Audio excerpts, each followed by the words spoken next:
The speakers of the sessions are R. Jagannathan, Editorial Director of Swarajya, Aravindan Neelakandan, who is a co-author of the hugely successful and bestseller book Breaking India. The session will be led by journalist Jaideep Shenoy. Over to you, sir. Good evening, audience. We are here for this session on idea of Bharat, Hindutva, Dharma and the way forward. We have already heard Mr. Aravind Neelakandan and Mr. Jagannath in the earlier sessions, one in the inaugural and one as part of the book review. And here we are gathered to discuss on the idea of Bharat, Hindutva, Dharma and the way forward on a very auspicious day, that's Shivratri. The very idea of India or Bharat is quite complex, and it's not very easy to discuss given the multitude of factors that go to constitute the nation.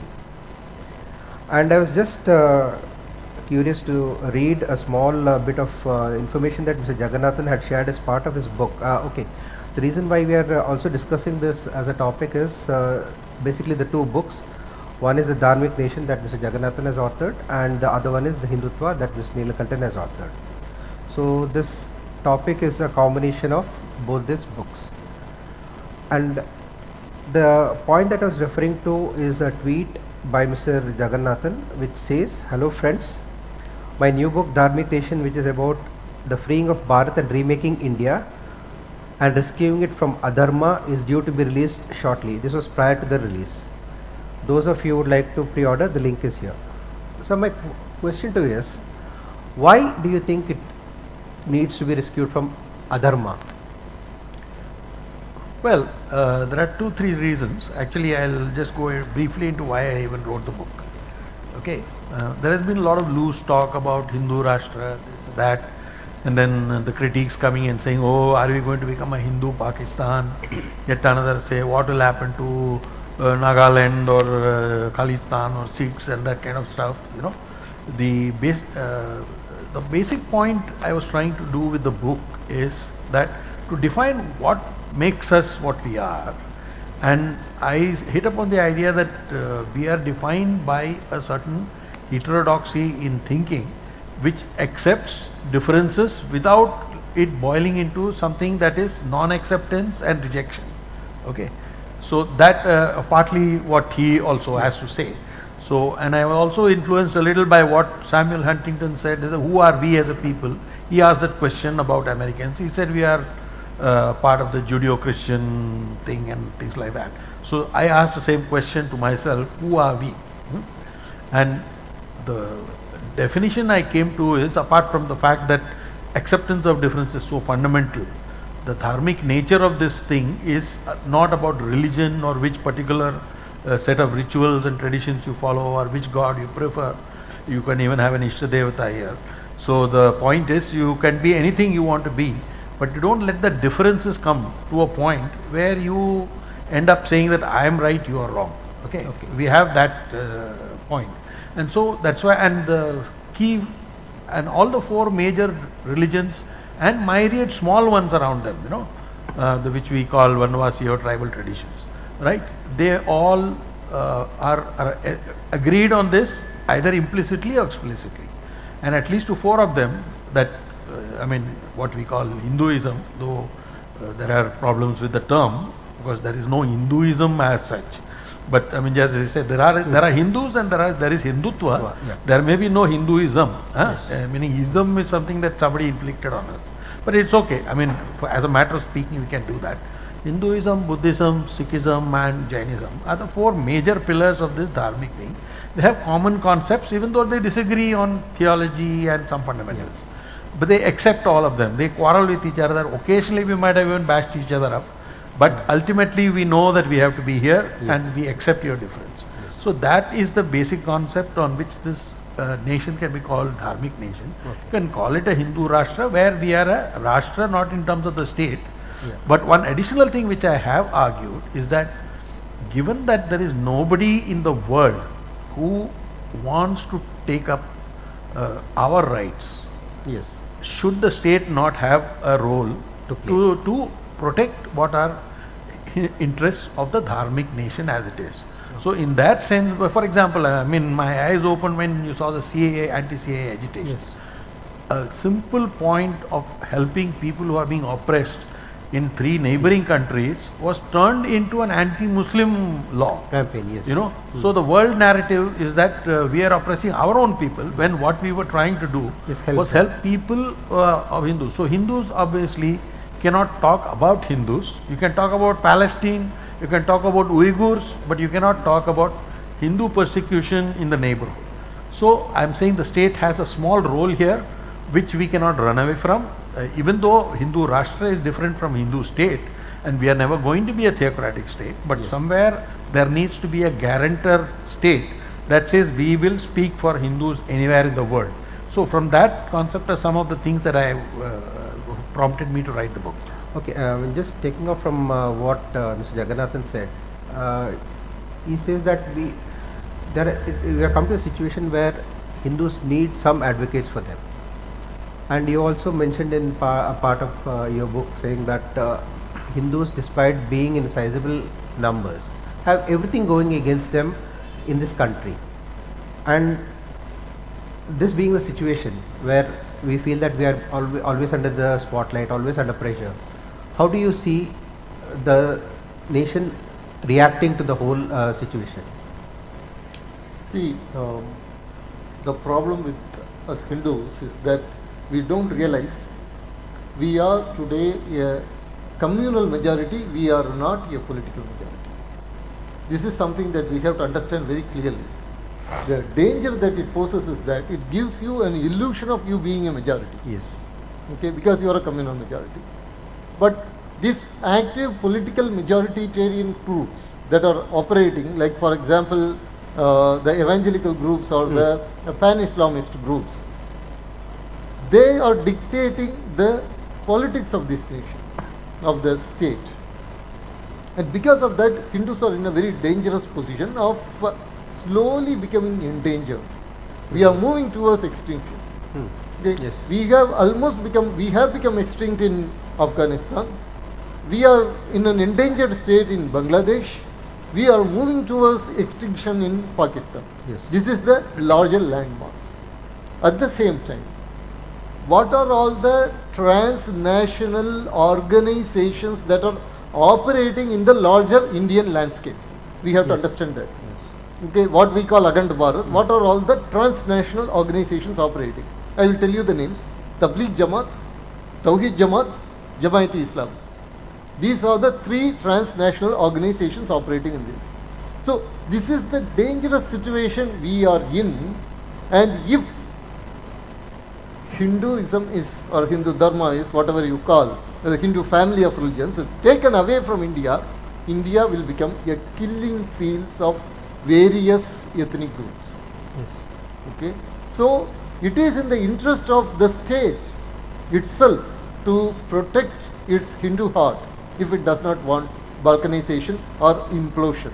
So, but the general argument would be, the moment we speak about protecting the rights of the Hindus, then the terms like anti-secular, not being in conformity with the, or being anti-minority, all these are bandied upon.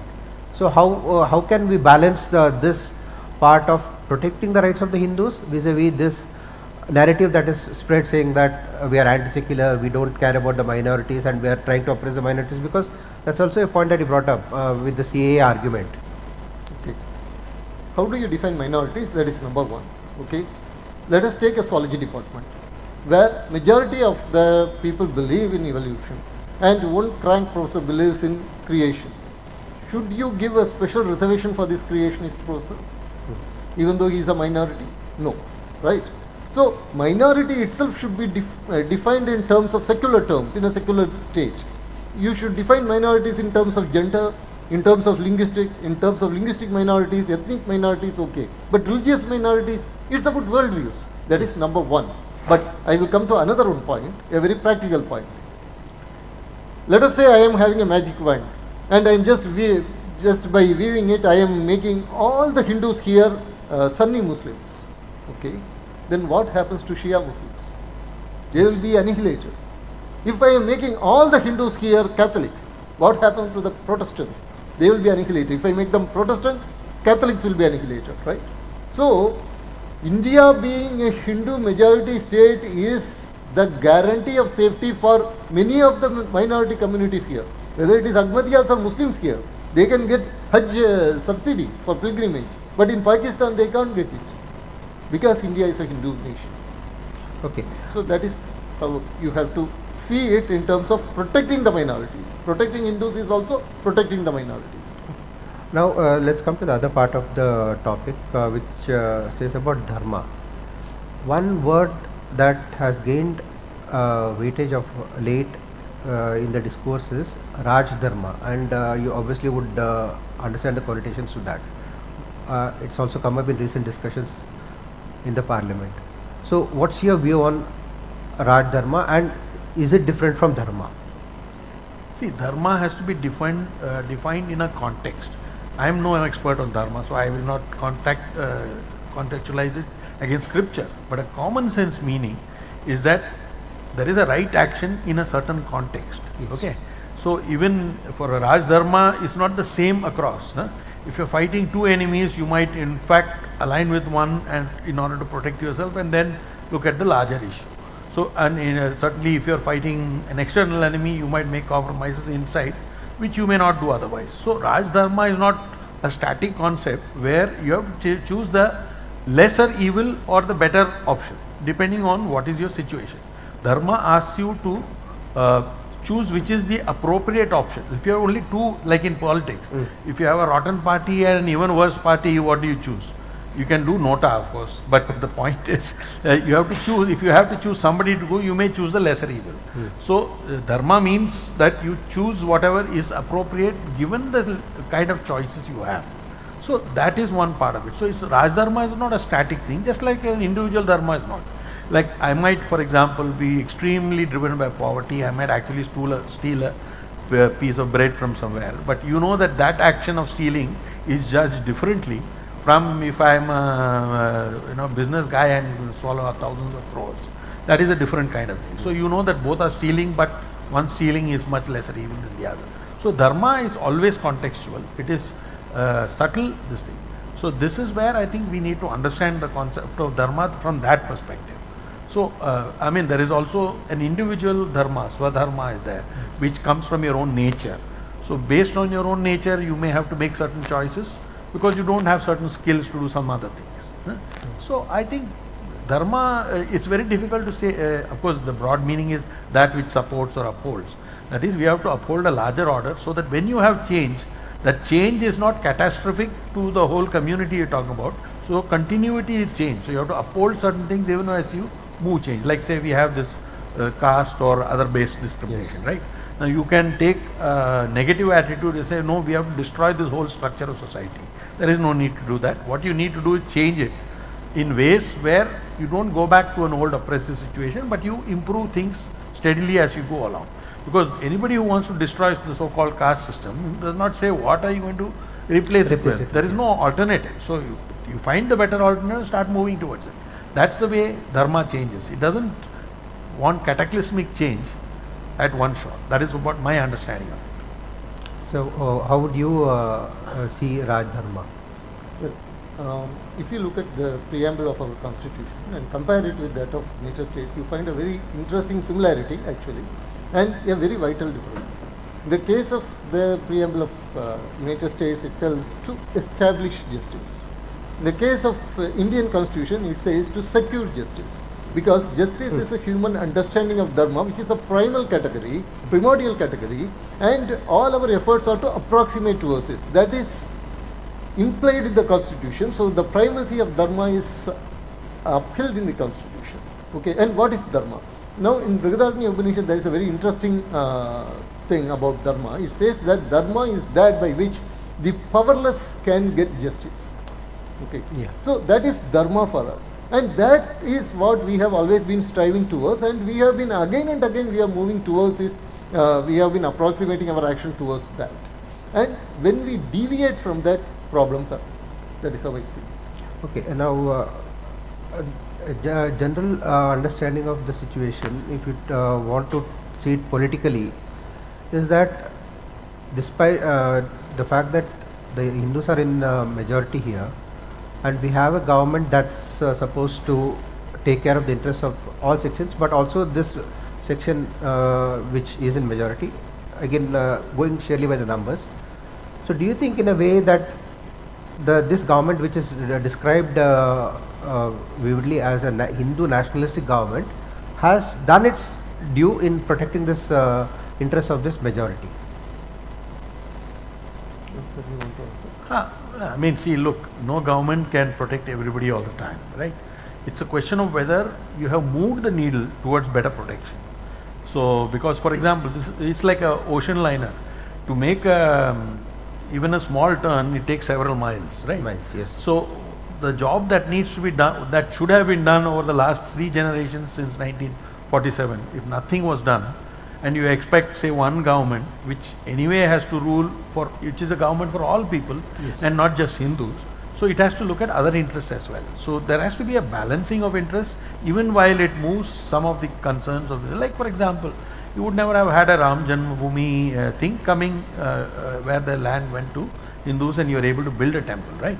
Yes. Would this have happened? Yeah, though it did come from the judiciary, I doubt that the judiciary would have given such a decision if there was no understanding that there is a huge groundswell of support for it, right?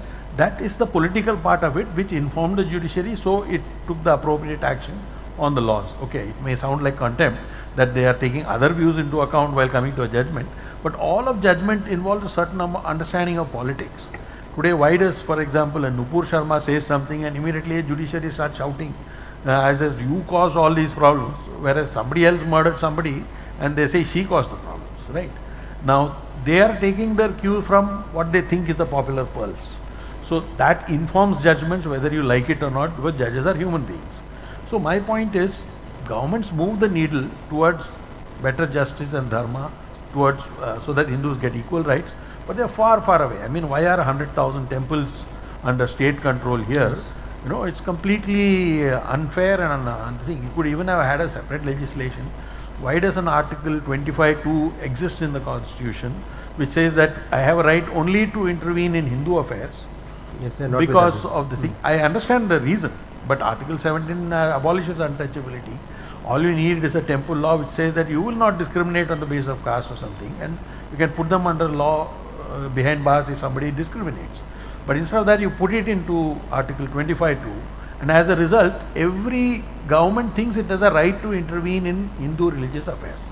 Now, that was not necessary. And if you, what is the only exception in Article 25(2)?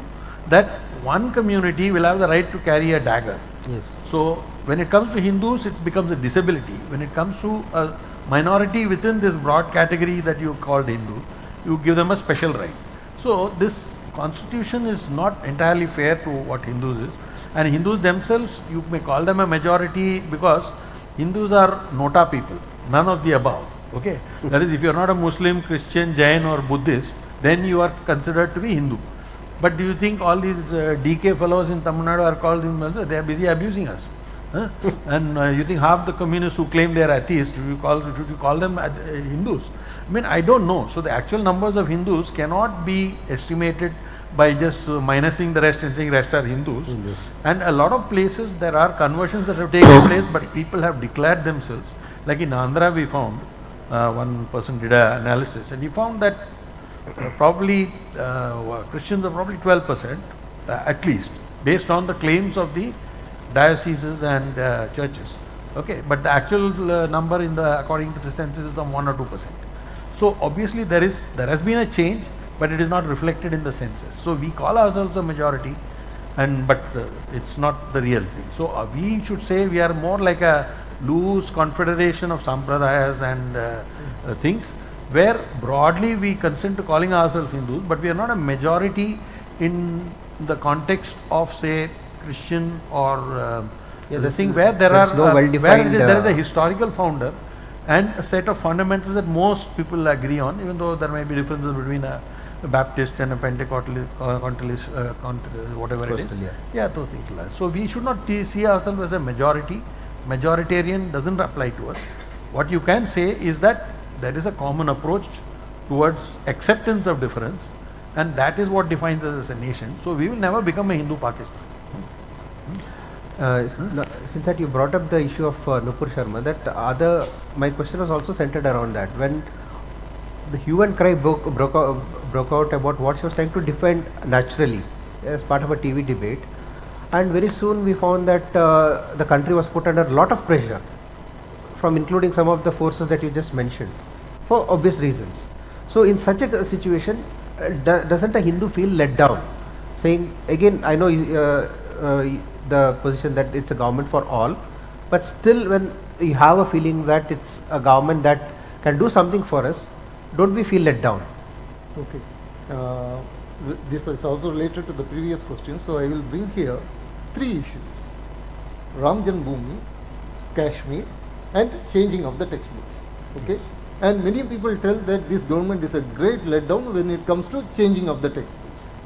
Now think about it. It has been successful with respect to Ram Janmabhoomi. It has been successful with respect to Kashmir.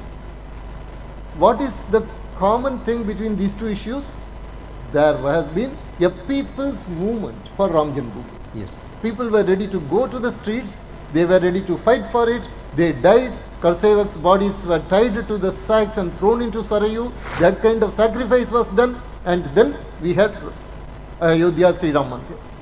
In the case of Kashmir, you know that the current Prime Minister, he himself went there. There was this Ekata Yatra that started from Kanyakumari with the flag to be hoisted at Lal Chowk in Srinagar. There was a people's movement.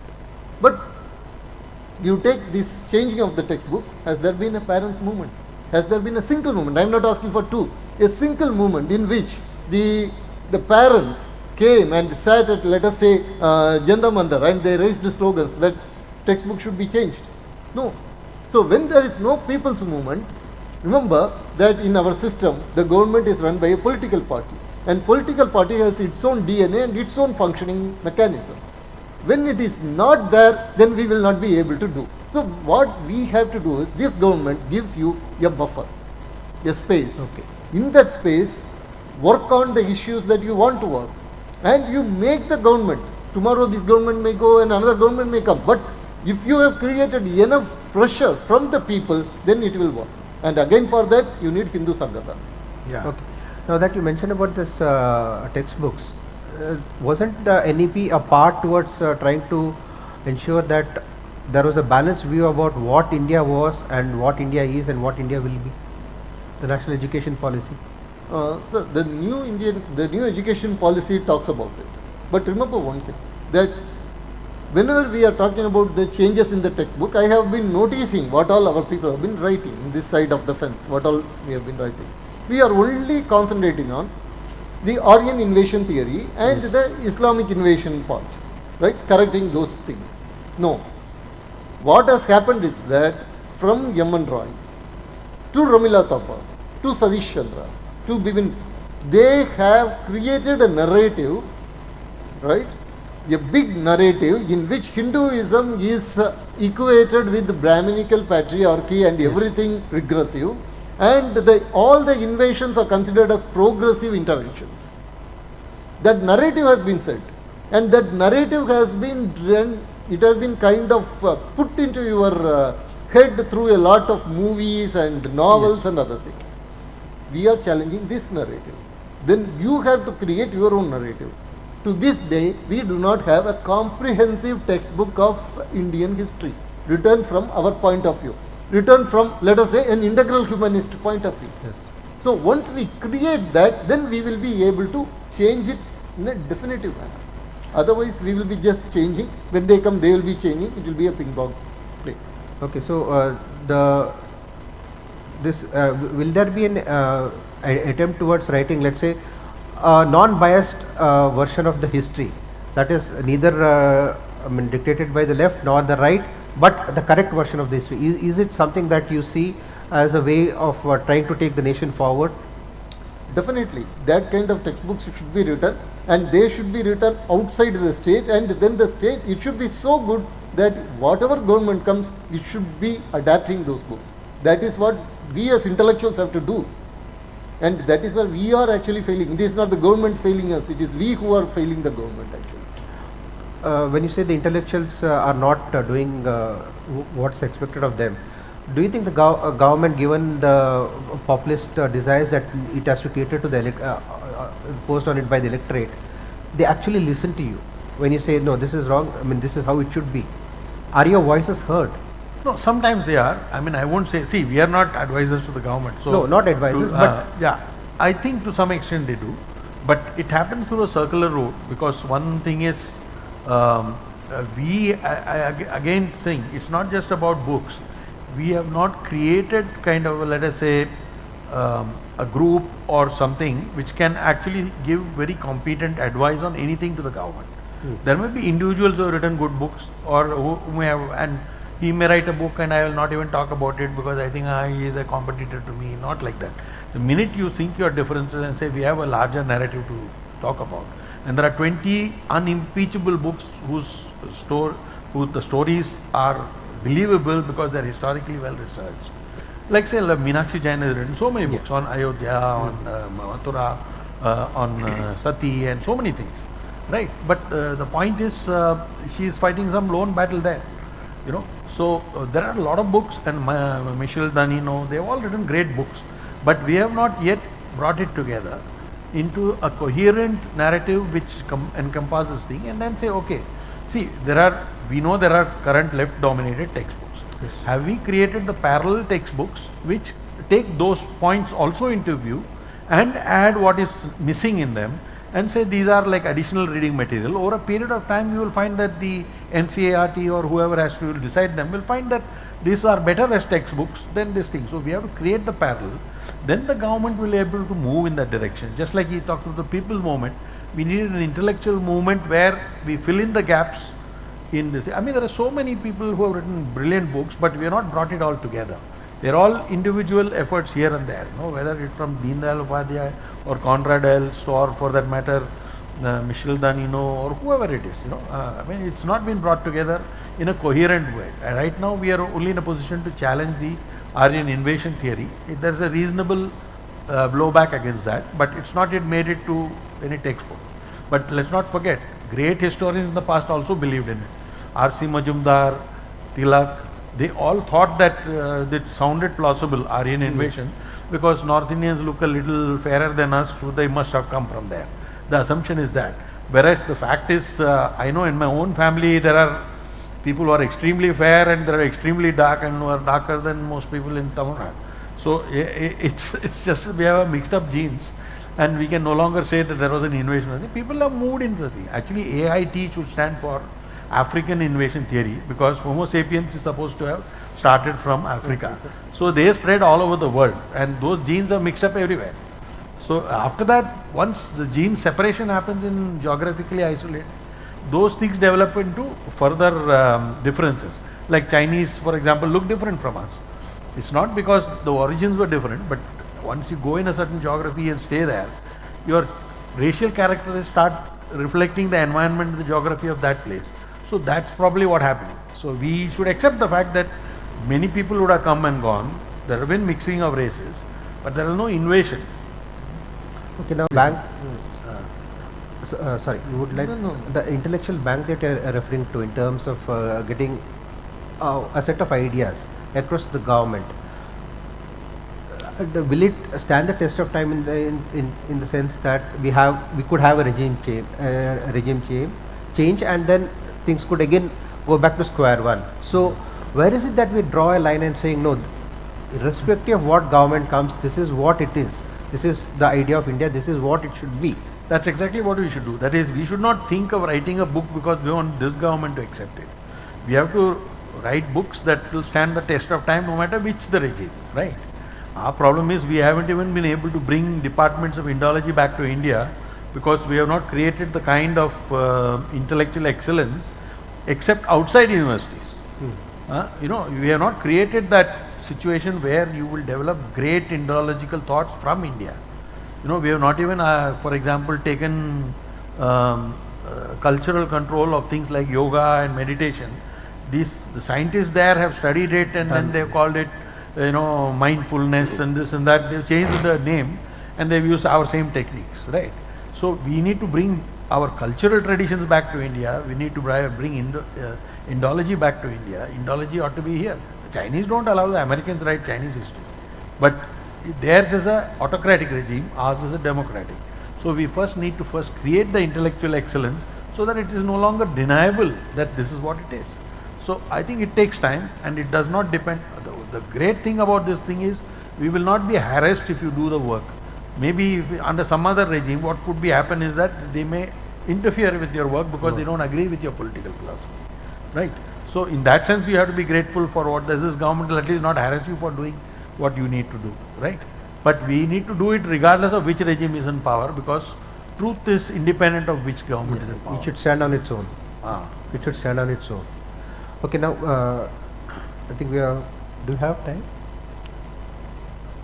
Okay, one quick last question. That's of the topic. That's the way forward. So, from here on, what is it that we should do to ensure that the rights of the Hindus are not just protected but also preserved? But at the same time, we also try to dispel this fact that we are not against any particular section or community, and we have a peaceful coexistence, because that's the only way the nation as a whole can progress forward. Yeah, see, I have one or two points to think. One is, I think we need to get history out of the way. Okay. Okay. So we need to have something like a permanent, or at least for the next 20 years, a history, truth, and reconciliation commission, which hears all the points of view, sets the record straight, and says, okay, this is what this chap did break the temple, this did that, whatever it is, and this kind of atrocity did take place. So present day Muslims do not have to carry the burden for what happened on Aurangzeb's time or Bakhtiyar's time, that kind of stuff, right? Second thing we need to do is, I do not think you can depend on just the government and the rule of law to produce it. I think communities must discuss with each other what are their red lines. If, for example, one community feels that blasphemy is unacceptable, I am happy to accept that. Who wants to go and comment on somebody else's gods and all? But then it should be reciprocated. If you say you can comment on me because I don't have blasphemy laws, but you have blasphemy laws, so I can't say, then it is not a fair system. Yes. So you need to have that communication where you say, these are my red lines, these are yours. And beyond that, you can say what you want, right? So this has to be done at the level of community. Then you will have real peace. Or let's say you want to stop cow slaughter or whatever.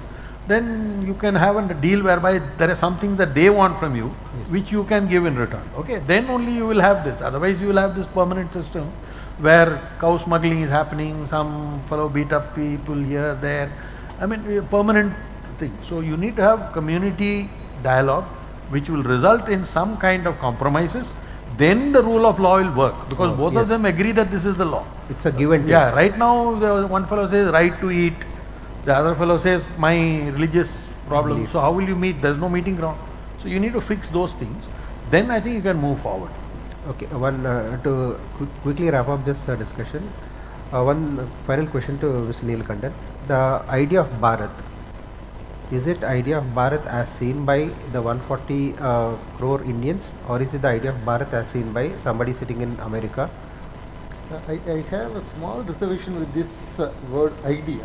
Okay, it's more. I would say Ideas. that Ideas, it is an experience of Bharat. Okay. Okay, we are all experiencing Bharat, and it is our collective experience and our collective consciousness. And so, this Bharat is something that lives around you everywhere. It is pulsating with energy. Yes. Okay. For example, you take something like Ram Setu. Okay. Now, Ram Setu, probably it may be a nature-made structure, for all we know. We don't know. Okay. Still, when a problem came to that sacred geography, the entire nation automatically got energized and it came to save it, right? Yes. So, this is the experience of Bharat. Okay. This experience of Bharat is what happened in 2014. This is the experience of Bharat is what happened in the form of, let us say, when the entire film industry was moving in one direction, a Sangrabaranam happened. Yes. Right? And it set a tone. It gave you a cultural check and balance. A Kantara happens. Yes. right? And Maligapuram happens. So this is how this happens at all the levels. Yeah, Ram Janmabhoomi movement happened. When actually, if you look at the time line of Ram Janmabhoomi movement, you will find that pseudo-secularism was attaining a critical mass that would harm the nation. Then the Ram Janmabhoomi movement happened. So 2014. All this we have to see that India is a living entity of which we are part, and the events that are happening are civilizational responses. If we have that framework, then we will understand what is the experience of Bharat and what is the hostile forces that can harm the organism of Bharat. And sir told one thing, very interesting thing. He told that we are defined by the negativity, like for example, not the Jews, not the... Actually, the ultimate truth will always have to be explained in that term. Okay, Neti, Neti, and then you have to tell it is Advaitam, right? And Advaitam is actually non-dualism. The same way, the Hindus are the Advaitic phenomenon of this nation. We are the nation. We have to understand that. This is what Savarkar said. Hindus are the nation in Hindustan. Muslims, Christians, Parsis, Jews, they are the communities that are living in Hindustan.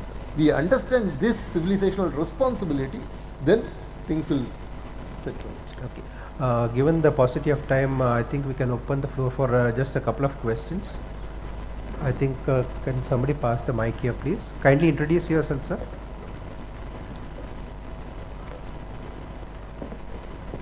I request you to direct the question to the my panelists here. Yeah, my name is Shiv Kumar. My question is to Shri Aravindan Neelakandan.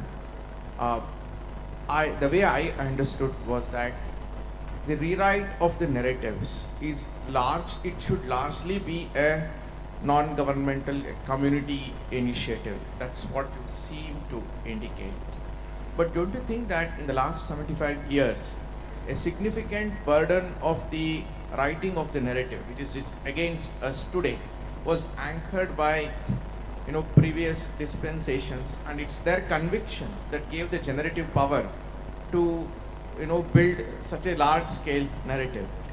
Do we really think that without a prominent governmental role, a non-governmental social generative power can really match the monstrosity of narratives that we face today? Thanks. We'll just have, would you like to answer that?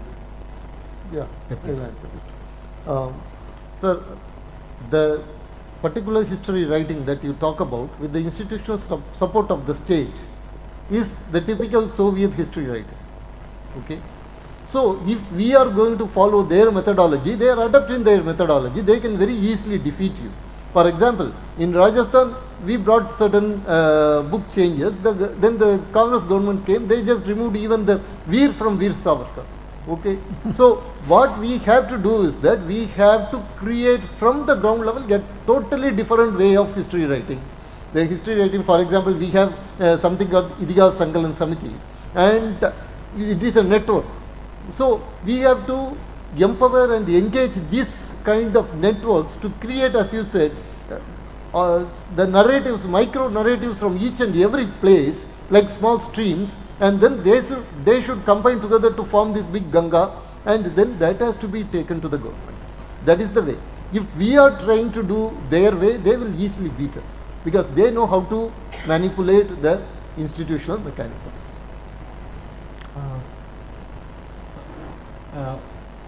I am Vikas from Bangalore University. Even not only Aryan invasion theory is false, even African migration theory also false. Many people are saying, because African migration, this analysis are only suitable for some tribes of the Africa. Because if you say the historical DNA, example GHIJK DNA, it is found in South Indian DNA 50,000 years ago, and it is found existed all over the world. All over the world population. Can you kindly keep the question short, please? Okay. Narmada man, 7 lakh years man, that's also Indian. And R1A DNA also found, that is 5 theories are, out of the 4 theories are saying it's a Indian. R2 DNA is found in many of the tribals also. So HDNA is not found in Africa. So it is Indian DNA. So how can they say African? Because No, I sent it in a very light fashion, just to say AIT issue can mean that also. No, I didn't mean it seriously. okay. That No, means I think new book which is who we are, where we come from. David, which he says all the non-African African peoples are existed from the India, because out of the India is now actually rising the theory. I think, Yeah. including Aryan. Yeah. Okay, next question, Right. please. The final question. Hello sir, I'm Shreyas from St. Aloysius College. My question is now the left narrative that is particularly targeting the youngsters and students in the universities, what they try to portray is that whatever we say is the only right thing through may it be drama, through may it be theatre or whatever. But when we go to question it, when we make a comment on that, all they have is a victim card which they play very carefully only when they need it. It is like when you told we cannot, the Hindus cannot speak about the Hindus, who are suffering in the neighborhood, but they can speak on the Palestine people. So I think that he how do we alluded go to that about- also. How do we go about it while Hindus are ridiculed when they stand up for themselves, when they are played this victim card upon? How do we go about it? I think, see, we have a fundamental asymmetry of power globally for two reasons. One, 90% of Hindus in the world live in India. So what happens is, when you want to make any point that relates to Hindu rights, there's only one country that can speak up for it, and even that country has managed to tie itself in knots by calling itself secular, and so I cannot talk about Hindus. Whereas there are 100 plus Christian majority countries, 50 plus Muslim majority countries. So this asymmetry means that if, for example, some person from a minority committee, let's say, gets beaten up somewhere in a country of 1.4 billion people, some such incident will happen everywhere, anywhere. There will be 20 Hindus also beaten up, but it will never be reported because it is not considered that a Hindu is beaten. It's just considered like some local quarrel or something like that. So because of the asymmetry of power, where you have powerful Western nations and with a Christian background willing to take up causes relating to minorities here, 50 oil-rich countries willing to take up, whereas only one country can take up the cause of what we can do. So this asymmetry will work against us for a long time. So, and there is also, don't forget, there is Han power, Chinese, so they use Western academics to target us because they see us as a rival. We are actually rivals. We are the only two civilizations left from 5,000 years, right? For them, they see India as a civilizational challenge as well as a geopolitical challenge, because they know a lot of their ideas came from here. Their control of Tibet is shaky as long as Tibetans see India as a land of the birth of their religion, right? So I think that we have this problem, whether you like it or not. So it will take a long time to convert, when I say convert, I don't mean religious conversion, but for the ideas of Dharma and ideas to percolate slowly through it. It's already happening in the West. I mean, a lot of people are dropping out of their evangelical notions and slowly adopting dharmic ways. They are doing transcendental meditation and various things. But it's a process. It will take a long time. I think the process that he talked about, Hindutva, where you realize something and your consciousness grows, that is the process we have to bank on, because if you just look at numbers in the UN, you will find that India is only one Hindu nation. And even that nation will not speak for Hindus, because that is your problem. So it will take some time to fix that problem, but it's a process. A better idea will always win at some point, but it just may not happen in our lifetime, is the reality we have to live with. Okay, I think we are totally out of time. Last question. This question is with regard to, my name is Damodar Bharat. This question is with regard to the inventions of Indian origin, specifically from our cultural heritage, Hindu cultural heritage. Whatever things were robbed by either by Portugal or all European nations or USA or other Western nations, but what opinion you have with regard to getting back those things? Example, I am giving you a yoga. Yoga is, it was a way of life here, but it was robbed by UN, and it was in USA you find many shops are there who say it is their own, they made a patent of it. Likewise, they have done with regard to our home medicines.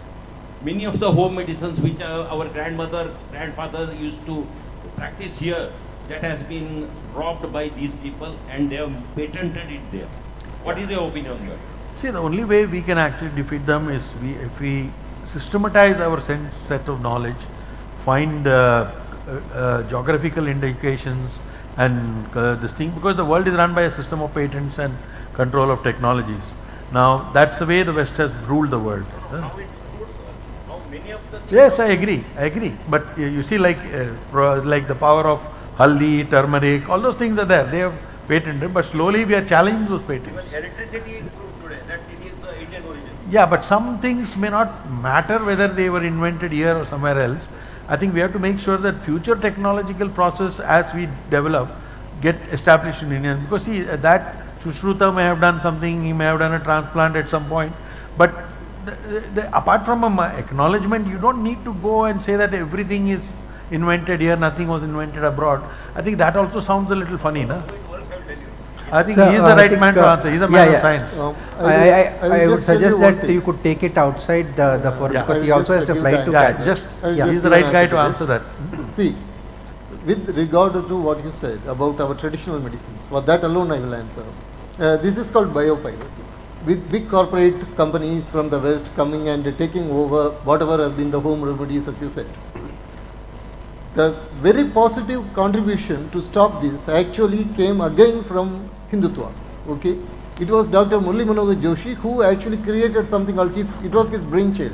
Created something called Mashelkar was also involved. Yeah, Mashelkar. Yeah, Dr. Mashelkar was involved, and traditional knowledge digital library was created, and it stopped and it also won back, for example, a lot of home remedies that were taken, the patent office, they were challenged and that were brought back. Okay, so again, if you find even in this where what you are talking about, Hindutva has made the contribution.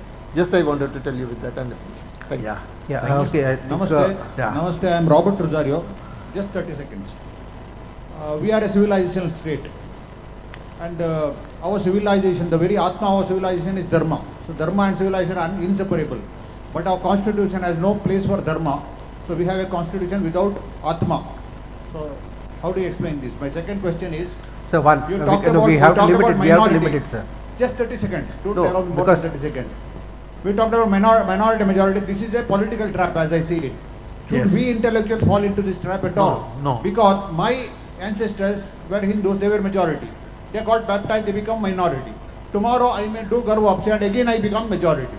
What sort of logic is this? Yeah, no, I don't believe in the majority minority, because all majorities and minorities are contextual, and so we should not get into that trap. I agree with you. We are a nation of, if you want, minorities, nothing else. Okay. Yes, We we'll must leave, I indeed think. wrap it here, because he has as I told, he has a flight to catch, and we can't delay them any further. So let's end this discussion on a very positive note, saying that India is a very vibrant nation, and going forward, it's a very young nation also in terms of what it has achieved since independence, and we definitely will be able to achieve a lot, if not in our generation, but in the generations ahead, as Mr. Jagannathan pointed out.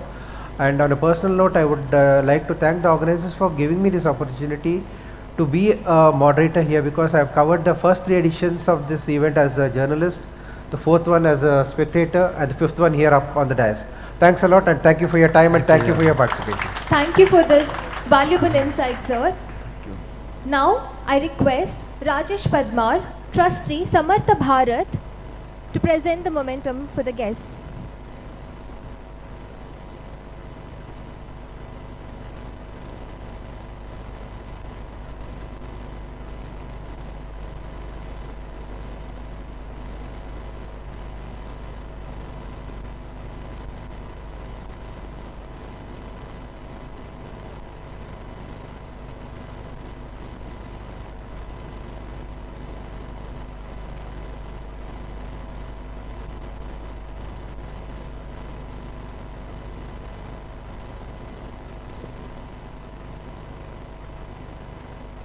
ಧನ್ಯವಾದಗಳು.